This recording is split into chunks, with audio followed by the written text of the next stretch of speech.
আসসালামু আলাইকুম, welcome to BD study apps.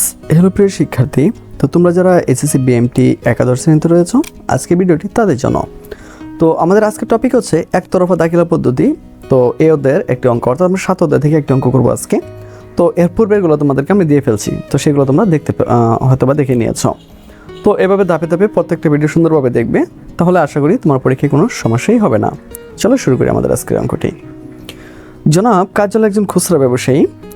তিনি তার হিসাবের বইগুলো যথাযথভাবে সংরক্ষণ করেন না। তার হিসাবের এখানে সম্পন্ন হবে না, এটা হবে সম্পদ ও দায়সমূহ। তো মনে রাখবা যে তোমার 1 জানুয়ারি 2018 এটা যাচ্ছে মূলত ব্যবসাটা শুরু করছিল এই তারিখে, আর 31 ডিসেম্বর 2018 এখানে যে তার ব্যবসাটা সমাপ্ত হয়েছিল। তো আশা করি বুঝতে পেরেছ। তো এর মধ্যে কিছু এন্ট্রি তারা দিয়ে দিয়েছে, যেমন ধরো নগদ তহবিল 6,000 টাকা, 10,000 টাকা। ব্যাংক জমার উদ্দিত হচ্ছে তোমার বছরের শুরুতে ছিল 30,000 টাকা এবং বছর শেষ হচ্ছে তোমার 40,000 টাকা। মজুদ পণ্য এখানে হচ্ছে 60,000 টাকা, আর বছর শেষে দাঁড়ায় সেটা 80,000 টাকা। প্রাপ্য হিসাব ছিল তোমার 50,000 টাকা, যেটা বছর শেষে দাঁড়াইছে কত 70,000 টাকা। প্রদেয় হিসাব ছিল 35,000 টাকা, আর বছর শেষে সেটা দাঁড়াইছে তোমার 30,000 টাকা। তো আসবাবপত্র হচ্ছে তোমার 20,000 টাকা, আর বছর শেষে যায় সেটা 20,000 টাকাই ছিল। তো কলকাতা যন্ত্রপাতি তোমার বছর প্রথমে ছিল 1 লক্ষ টাকা এবং বছর শেষে যে দাঁড়াইছে তোমার 1 লক্ষ টাকায়। তো এনে তারা কিছু সমন্বয় আমাদেরকে দিয়ে দিয়েছে, এগুলো একটু আমরা মাথায় করে নেব, মানে একটু বুঝে নেব, ঠিক আছে। তো জনাব কাজল কারবার হতে প্রতি মাসে 1,500 টাকা এবং 5,000 টাকার পণ্য উত্তোলন করেন। তিনি তার তো তোমরা এখনও যারা আমাদের এই গ্রুপটিতে বা এই ব্যাচটিতে অ্যাড হতে পারো না, তারা দ্রুত আমাদের সাথে যোগাযোগ করো। তো এই গ্রুপে অ্যাড হতে হলে তোমাকে দুইটা জিনিস করতে হবে। একটা হচ্ছে আমাদের সাজেশনটা নিলে তোমাদেরকে আমরা এই গ্রুপে অ্যাড করে দেবো, ঠিক আছে। তো এই গ্রুপে অ্যাড হওয়ার ফলে তুমি যা যা শিখতে পারবে সেটা তোমাদেরকে একটু বুঝিয়ে দিচ্ছি।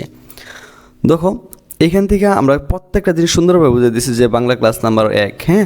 তারপরে দেখো তুমি এখানে যে বাংলা ক্লাস নাম্বার 2, মানে একটা সৃজনশীল কীভাবে লিখতে হয়, মানে কীভাবে লিখলে ভালো নাম্বার পাওয়া যায়, সব কিছু কিন্তু এখানে বোঝানো হয়েছে, ঠিক আছে। বাংলা ব্যাকরণ থেকে তোমাদের জন্য ক্লাস নিয়েছে, তো একটা আবেদনপত্র কীভাবে লিখতে হয় সেটা বুঝিয়ে দেওয়া হয়েছে।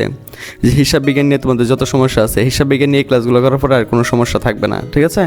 হিসাব বিজ্ঞান ভিডিও নাম্বার, এই দেখো লেনদেন হিসাব সমীকরণ, তারপর হচ্ছে ভিডিও নাম্বার 4, মানে হিসাব বিজ্ঞান, বিজনেস, ইংলিশ, তোমাদের হচ্ছে ব্যবসায়, গণিত, হিসাব বিজ্ঞান, ইংরেজি, এইগুলা আর বাংলা সহ এত সুন্দরভাবে এখানে ক্লাস নেওয়া হয়েছে। যারা এখানে রয়েছে, ঠিক আছে, যারা এখানে রয়েছে তারা কিন্তু এগুলো খুব ভালোভাবে বুঝতে পারতেছে।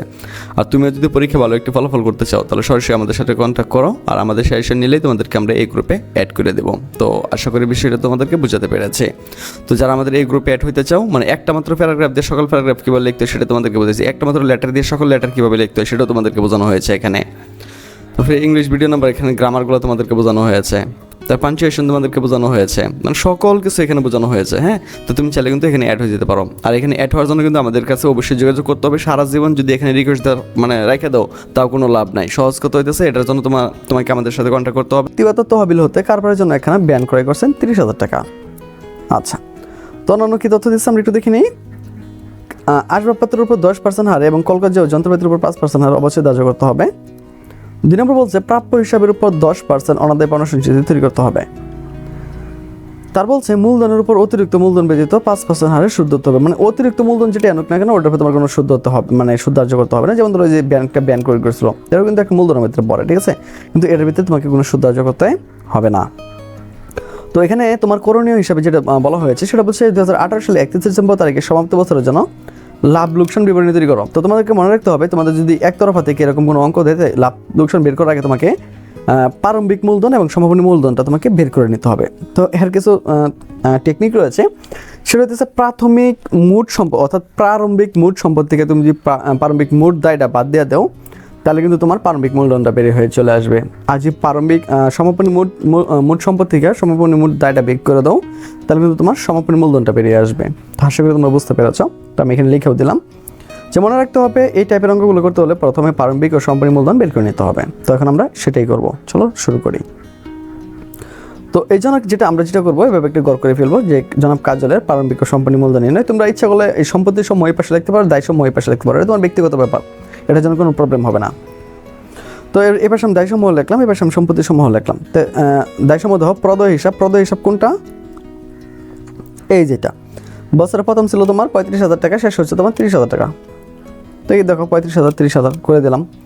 এরপরটা দেখি আমরা নগদ তহবিল এটা হচ্ছে তোমার সম্পদ, আমরা সম্পত্তির পাশে নিয়ে যাব, ব্যাংক জমা উদ্দিত এগুলো সম্পত্তির পাশে নিয়ে যাব, মজুদ পণ্য সবগুলো সম্পদ যে পাশে আছে ওই পাশে নিয়ে যাব, প্রাপ্য হিসাব ওই পাশে নিয়ে যাব। হ্যাঁ, এই দেখো আমি এই পাশে নিয়ে নিয়েছি, এই যে নগদ তহবিল, এই যে 6,000, 10,000, বছরের প্রথম ছিল 6,000, শেষ হচ্ছে 10,000, ব্যাংক জমার উদ্দিত যে প্রথম শেষ, মজুদ পণ্য প্রথম শেষ, প্রাপ্য হিসাব প্রথম শেষ, আসবাবপত্র একইভাবে নিয়ে নিয়েছি। ঠিক আছে, কলকাতার যন্ত্রপাতি নিয়ে নিয়েছি এবং শেষে একটা ব্যানার ছিল সম্পদ হিসেবে এটা এই পাশে নিয়ে নিয়েছি।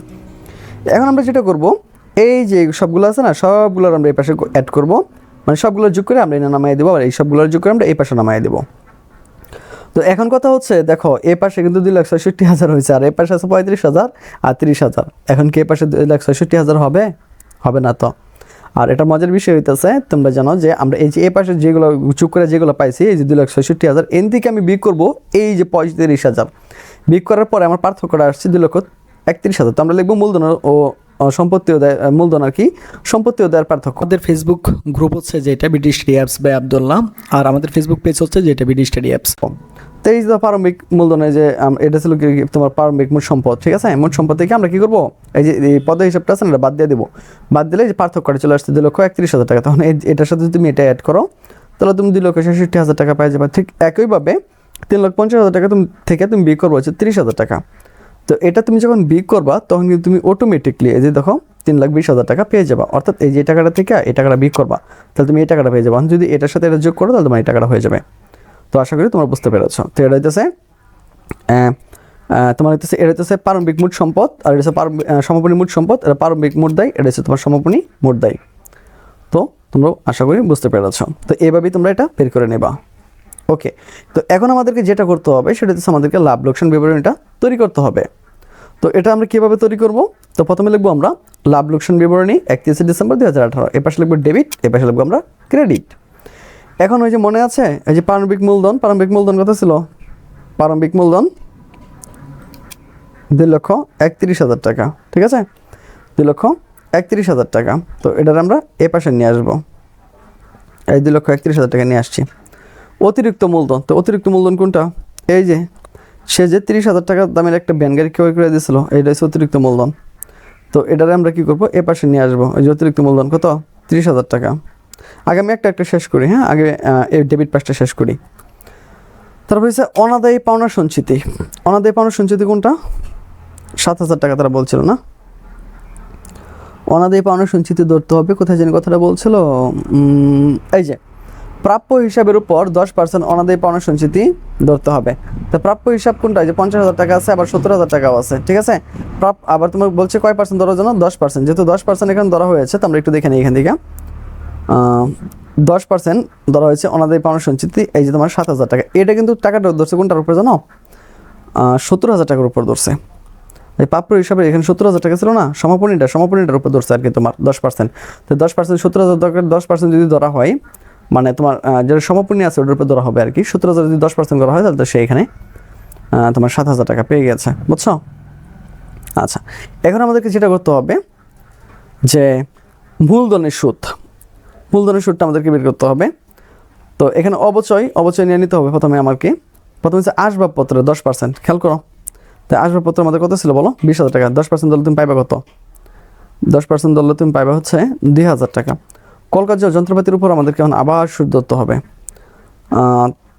তারা বলছিল দেখো আসবাবপত্রের উপর 10%, কলকাতা যন্ত্রপাতির উপর 5% ধরতে হবে।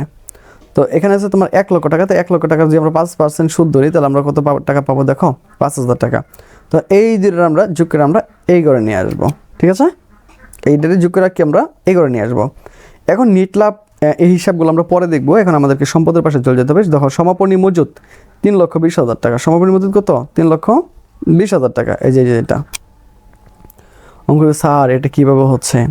কারণ বছরের প্রথমে যে সম্পদগুলো আছে ওই সম্পদ থেকে আমি বছরের প্রথমে দায়টা যদি আমি বিয়োগ করে দিই তাহলে আমার মূলধনটা বেরিয়ে আসবে। এটা হচ্ছে প্রারম্ভিক মূলধন। আর সমাপনীর ক্ষেত্রে সমাপনী মোট সম্পদ থেকে যদি সমাপনী মোট দায়টা আমি বিয়োগ করে দিই তাহলে আমার সমাপনী মূলধনটা চলে আসবে। তো এটা হচ্ছে প্রারম্ভিক মূলধন, এটা হচ্ছে সমাপনী মূলধন। তো আশা করি তোমরা বুঝতে পেরেছ। তো দেখো এটা হচ্ছে 3,20,000 টাকা। এখন উত্তোলনগুলো আমরা নিয়ে দেবো। মনে আছে ওই যে বলছিল 1,500 টাকা করে উত্তোলন করে প্রতি মাসে। তো এখানে হচ্ছে 18,000 টাকা। আর পণ্য উত্তোলন করে এটা হচ্ছে 5,000 টাকা। তো আমরা সবটাই কী করবো হইতেছে তোমার অ্যাড করে দেবো। 18,000 5,000 হচ্ছে তোমার 23,000। 23,000 টাকা। এখন এই সবগুলোর আমরা যোগ করবো, যোগ করে আমরা পাইছি কত 3,43,000 টাকা। আর আমরা যে সবগুলো যোগ করি তাহলে কিন্তু আমরা 3,43,000 টাকা পাবো না। তো এর মধ্যে আমাদের মানে কম পড়বে হচ্ছে 56,450 টাকা। তো এটা কিন্তু আমার লাভ হয়েছে। তো এটার একটা টেকনিক হয়ে যাচ্ছে, আমরা সবগুলো যোগ করবো, যোগ করার পরে মানে এই যে এটা আর এটা যোগ করে পাইছি আমরা 3,43,000 টাকা। এরপরে এই যে 7,000 টাকা পর্যন্ত আমরা কি যোগ করবো, ঠিক আছে, 7,000 টাকা পর্যন্ত আমরা যোগ করবো। যোগ করার পর আমরা এর থেকে বাদ দিয়ে দেবো, বাদ দিলে কিন্তু আমরা 56,450 টাকা পেয়ে যাব, ঠিক আছে। 56,450 টাকা কী করবো আমরা পেয়ে যাব। তো এখন আমরা যদি সবটাই যোগ করে দিই, দেখো এটা সমান হয়ে যাবে। তো এখানে লাগবে মূলধন হিসাবে স্থানান্তর করা হলো। তো এটা নিট লাভ হিসাবে দেখিয়ে দেবো যে এই টাকাটা কি নিট লাভ হয়েছে। হ্যাঁ, নিট লাভ হয়েছে। তো এটা হচ্ছে আমাদের মূলধন হিসেবে স্থানান্তর করে দেওয়া হয়েছে। তো এটা আমাদের লাভ লোকসান বিবরণী চলে গেল। তো এখন আমাদেরকে যেটা করতে হবে বৈশ্বিক বিবরণী, মনে রাখবে বৈশ্বিক বিবরণী আর আর্থিক অবস্থার বিবরণী একই জিনিস, এটা নিয়ে এত টেনশন করার কিছু না। তো সম্পত্তি সমূহ দায় সমূহ তুমি চাইলে এই পাশে সম্পত্তি লিখতে পারো, এই সময় দায় লিখতে পারো, কোনো সমস্যা নেই, একই জিনিস। তো আমি দায়টা এই পাশে নিয়ে নিলাম। তো প্রথমে নিব আমরা প্রদেয় হিসাব 30,000 টাকা। তো এই প্রদেয় হিসাব কোনটা তোমাদেরকে একটু দেখিয়ে নিই। এই প্রদেয় হিসাব হচ্ছে তোমার প্রদেয় হিসাব এই যে এই পাশেরটা, মানে বছর শেষেরটা আর কি, শুরুটা না। হ্যাঁ, মানে আর্থিক অবস্থার বিবরণী আমরা তো কখন করি বলো, যখন হইতেছে আমার ব্যবসাটা শেষ হয়ে যায়, বছর শেষ প্রান্তে আসে, তখন কিন্তু আমরা আর্থিক অবস্থার বিবরণীটা তৈরি করি। তো প্রদেয় হিসাব 30,000 টাকা বছর শেষে আর কি এটা। তো দেখো, আর এখানে যে নগদ তহবিলটা নেওয়া হয়েছে, আমি সম্পত্তি পরে আসছে, আমি দায়টা শেষ করে নিই। তো মূলধন হইতেছে 2,31,000 টাকা। তো স্যার মূলধন 2,31,000 টাকা, এটা কোনটা? তো এটা তোমাদেরকে দেখিয়ে দিচ্ছি, এই যে এটা, বুঝছো, এই যে এটা 2,31,000 টাকা। তো এটা হচ্ছে এই যে এটা, মনে রাখবা আমরা যে এই পাশে যেটা পাবো, প্রথম পাশে যেটা পাবো ওইটারই আমরা এগুলো নিয়ে টানা হেঁচড়া করবো আর কি, ঠিক আছে। 2,31,000 টাকা। পর মূলধনের সুদ বের করতে হবে। তো ওরা কী বলছিল একটু দেখে নিই আমরা, শর্তটা কী দিয়েছিল। ওরা শর্ত দিচ্ছে মূলধনের উপর 5% সুদ ধরতে হবে। তো এখানে যে মূলধনটা আছে, আমাদের মূলধনের উপর 5% যদি আমরা সুদ ধরি, তো মূলধনের 5% সুদ ধরলে কিন্তু আমরা পাই যাই কত 11,550 টাকা। স্যার এটা কীভাবে হইলো? এই যে মূলধনটা আছে না, এই যে মূলধনটা, এই মূলধনটার উপর তুমি 5% সুদ ধরো, তাহলে তোমার এটা চলে আসবে। তো আশা করি তোমরা বুঝতে পেরেছো। দুটোর কী করবো আমরা যোগ করবো এই করে। হ্যাঁ, অতিরিক্ত মূলধন, ওই যে মনে আছে একটা ব্যান গাড়ি যে ক্রয় করছিল, মনে নাই?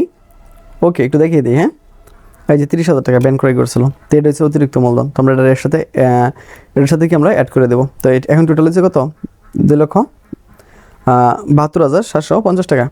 এখন হচ্ছে বাদ, এখানে টাইপিংটা মিস্টেক হয়েছে, কারণ অনেক সময় সফটওয়্যারে ঝামেলা করে। তো এখানে হচ্ছে 23,000 টাকা তারা উত্তোলন করছে। স্যার 23,000 টাকা কোথায় দেখতে চাই, এই যে 23,000 টাকা। তো এই 23,000 টাকা আমরা এখানে অ্যাড করে দিচ্ছি, তাহলে হচ্ছে আমার এইটা। আচ্ছা, এখন আমরা যেটা করবো এটা এই পাশে রাইখা দেবো, আর কোনো কাজ করবো না। এখন আমরা সম্পদে চলে যাব। এখন নগদ তহবিল কোনটা একটু দেখিয়ে দেই। সমাপনীটা এই যে 10,000 টাকা। আমরা কি করলাম, এগোরাই না, এই যে এগোরাই না বসাই দিলাম। পর ব্যাংক জমার উদ্দিত সমাপনীটা নিবা 40,000 টাকা। মজুদ পণ্য সমাপনীটা নিবা 80,000 টাকা। প্রাপ্য হিসাব এর মধ্যে কিন্তু তোমার 70,000 টাকা পাওয়ার কথা ছিল, কিন্তু বলছিল ওই যে মনে আছে প্রাপ্য হিসাবের কি বলছিল, বাদ দিতে হবে। এই যে প্রাপ্য হিসাবের উপর 10% অনাদায় সঞ্চিত ধরতে হবে। তো 70,000 10% কত হয়ে যাবে বলো? 7,000। তোমরা বাদ দিয়ে দিব, ওই যে 63,000। তারপরে আসবাবপত্র নিতে হবে, আসবাবপত্র অবশ্যই বাদ দিতে হবে তোমার। ওই যে বলে দিয়েছিল না, আমরা তো এখানে দেখে দিয়েছিলাম যে আসবাবপত্র অবশ্যই কোথায়, এই যে এটা 10% অবশ্যই। তো এটা আমরা এখানে বসাই দেবো। 2,000 টাকা বাদ দিয়ে দিচ্ছি আর কি, আসবাবপত্রতে হয়ে গেছে 18,000 টাকা। এরপর কলকাজের উপর আবার তোমাকে অবশ্যই ধরতে হবে। তো এই টাকাটা এখানে হয়ে গেল। ব্যাংক ক্রয় করেছিল 30,000 টাকা, তো এটা এখানে নিয়ে নিলাম আর কি, ঠিক আছে। আর সবগুলোর তুমি যোগ করবা, যোগ করার পর তুমি পাইছো কত 3,36,000 টাকা। এই 3,36,000 টাকা থেকে তোমার যেটা করতে হবে, এই যে কত আছে এটা সব মিলে কত হয়েছে বলো, 2,49,550 টাকা না, এটা এন থেকে বাদ দিয়ে দিবা 3,36,000 থেকে। তাহলে তুমি পার্থক্য করা হয়েছে 56,450 টাকা, বুঝছো।